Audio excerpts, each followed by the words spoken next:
అబ్బో ఇక్కడ కేజీ చీరలు కొంటే అర కేజీ చీరలు ఫ్రీ అంట. మంగళ్య షాపింగ్ మాల్ కేజీల్లో సేల్, టన్నుల్లో ఆనందం. కరూర్ తొక్కిసలాట బాధిత కుటుంబాలకు బిగ్ రిలీఫ్ లభించింది. తొక్కిసలాట బాధిత కుటుంబాలకు తమిళనాడు ప్రభుత్వం ఉద్యోగాలు ఇచ్చిన నిర్ణయం సరైందని సుప్రీంకోర్టు నిర్ణయించింది. ఈ టైంలో రాష్ట్ర హైకోర్టు ఇచ్చిన తీర్పుపై స్టే విధించింది. గతేడాది సెప్టెంబర్లో కరూర్లో టీవీకే నిర్వహించిన ఎన్నికల ప్రచారంలో తొక్కిసలాట జరిగి 41 మంది ప్రాణాలు కోల్పోయారు. ఈ క్రమంలో గత నెలలో సీఎం విజయ్ కరూర్ తొక్కిసలాట ఘటనలో బాధిత కుటుంబాలకి 32 మందికి కారుణ్య నియామకం కింద ప్రభుత్వ ఉద్యోగాలు నియామక పత్రాలను అందించారు.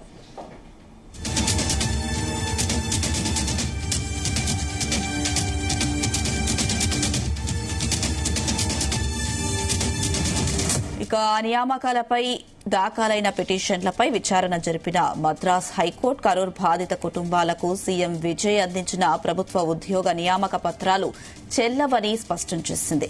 రాజ్యాంగ పరిమితులకు లోబడే వ్యవహరించాలని ఆదేశించింది. ఇక బాధితులకు ఆర్థిక సాయం అందించవచ్చు, కానీ ఉద్యోగం ఇవ్వడం సమంజసం కాదని తెలిపింది.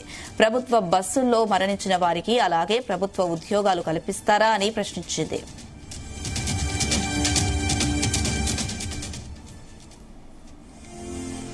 రైట్, ఇదే అంశం సంబంధించి మరిన్ని అప్డేట్స్ మా ప్రతినిధి మధుసూదన్ అందిస్తారు. ఎస్ మధుసూదన్.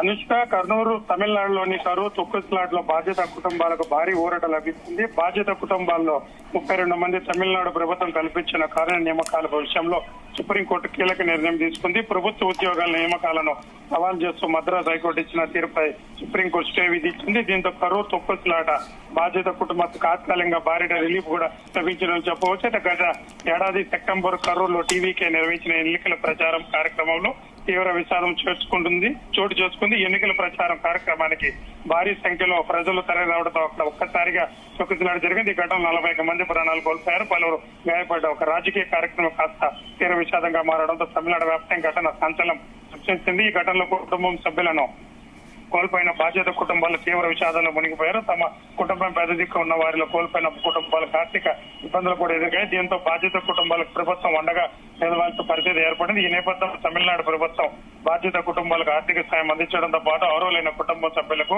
కార్య నియామకాలకు కింద ప్రభుత్వ ఉద్యోగాలు కూడా కల్పించింది. అయితే ఇందులో భాగంగా తన నెలలో విజయ్ తొక్కిసలాట ఘటన మృతి చెందిన వారి కుటుంబాల 32 మంది కార్య నియామకం క్రింద ప్రభుత్వ ఉద్యోగ నియామక పత్రాలు కూడా అందించారు. అయితే ఈ ఉద్యోగ నియామకంపై వివాదం మొదలైంది. ప్రభుత్వం ఉద్యోగాలు కల్పించే నిర్ణయాలు సవాల్ చేస్తూ మద్రాస్ హైకోర్టులో పిటిషన్ కూడా దాఖలయ్యాయి. ఈ పిటిషన్ల విచారణ జరిపిన మద్రాస్ హైకోర్టు కీలక వ్యాఖ్యలు చేసింది. కరూరు బాధిత కుటుంబాలకు సీఎం విజయ్ అందించిన ప్రభుత్వ ఉద్యోగ నియంత్రణ పత్రాలను చెల్లవని స్పష్టం చేసింది. ప్రభుత్వ ఉద్యోగం అనేది అర్హతలు నిర్దేశించే నియామక ప్రక్రియకు అనుగుణంగానే ఇవ్వాల్సి ఉంటుందని హైకోర్టు పేర్కొంది. రాజ్యాంగ పరిమితులతో లోబడే ఈ ప్రభుత్వం వ్యవహరించాలని ఆదేశించింది. బాధిత కుటుంబాలను ప్రభుత్వ ఆర్థిక సాయం అందించవచ్చునని, అయితే ప్రభుత్వ ఉద్యోగాలు ఇవ్వడం సమ్మతం కాదని కూడా అభిప్రాయపడింది.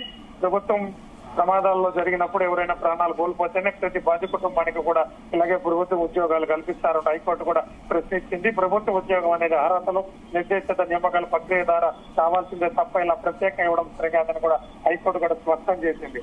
అయితే మద్రాస్ హైకోర్టు తీర్పున కరూర్ తొక్కిసలాట బాధిత కుటుంబాల అందన చదువుకుంది. ప్రభుత్వం ఇచ్చిన ఉద్యోగాల్లో కొనసాగతా లేదనే సందిగ్ధత ఏర్పడింది. ఇదే సమయంలో హైకోర్టు తీర్పును సవాల్ చేస్తూ సుప్రీంకోర్టు కూడా ఆశ్రయించారు. ఈ పిటిషన్ విచారణ చేపట్టిన సుప్రీంకోర్టు మద్రాస్ హైకోర్టును కూడా స్టే విధించింది.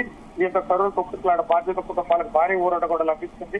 32 మంది బాధిత కుటుంబాల సభ్యులు కార్యక్రమంగా ఇచ్చిన ప్రభుత్వ ఉద్యోగాల వ్యవహారంలో హైకోర్టు తీర్పును ఏర్పడిన పరిస్థితిలో సుప్రీంకోర్టు స్టే ద్వారా తాత్కాలికంగా బ్రేక్ పడింది.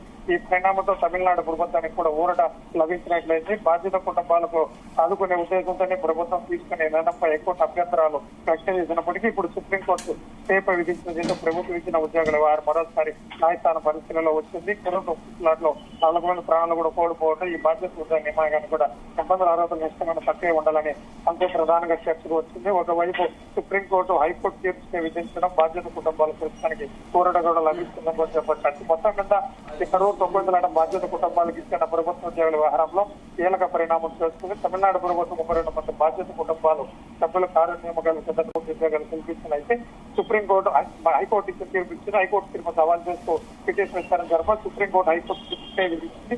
దీంతో కరూర్ తొక్కిసలాట బాధ్యత కుటుంబాలకు భారీ ఊరట లభించింది. ఈ వ్యవహారంలో సుప్రీంకోర్టు తుది నిర్ణయం ఎలా ఉండబోతుందో కూడా ఇప్పుడు ఆశ్చర్యంగా మారింది కూడా చెప్పవచ్చు. అమిత్ షా ఎస్ మధుసూదన్ కోర్టు ఇచ్చిన తీర్పు మేరకైతే సీఎం విజయ్ ఈ నియామక పత్రాలను ఎప్పటి వరకు వారికి అందజేసే అవకాశాలు కనిపిస్తున్నాయి? ఇప్పుడు సుప్రీంకోర్టు కూడా హైకోర్టుకు సంబంధించిన స్టే కూడా విధించింది. అయితే కరూరు తర్వాత బాధ్య కుటుంబాలను మొత్తం చూసి తొక్కులాట 32 మందికి కూడా ఏ విధంగా ఇస్తుందో కూడా సుప్రీంకోర్టు కూడా విచారణ చేపట్టింది. ప్రస్తుతానికైతే హైకోర్టు నివర్తించింది. హైకోర్టు ఏదైతే తీర్పు ఇస్తుందో దాన్ని స్టే ఇచ్చింది. ఆ స్టే ప్రకారం ఇంకా సుప్రీంకోర్టు ఏ నిర్ణయం తీసుకుంటుందో ఆ నిర్ణయం కూడా తమిళనాడు ప్రభుత్వం కూడా 32 మంది ఉద్యోగులకు ఇచ్చే పరిస్థితి కూడా ఉంటుంది. ఇంకా స్టే తర్వాత ఇప్పుడు ఆశ్చర్యంగా తమిళనాడులో కూడా మారింది. సుప్రీంకోర్టు నిర్ణయం ఎలా ఉంటుందో దాన్ని బట్టి కూడా అక్కడ ఉండే ప్రభుత్వం కూడా వాళ్ళకి ఉద్యోగాలు కూడా ఇచ్చే పరిస్థితి కూడా చెప్పవచ్చు. Anushka. Right Madhusudan, thank you.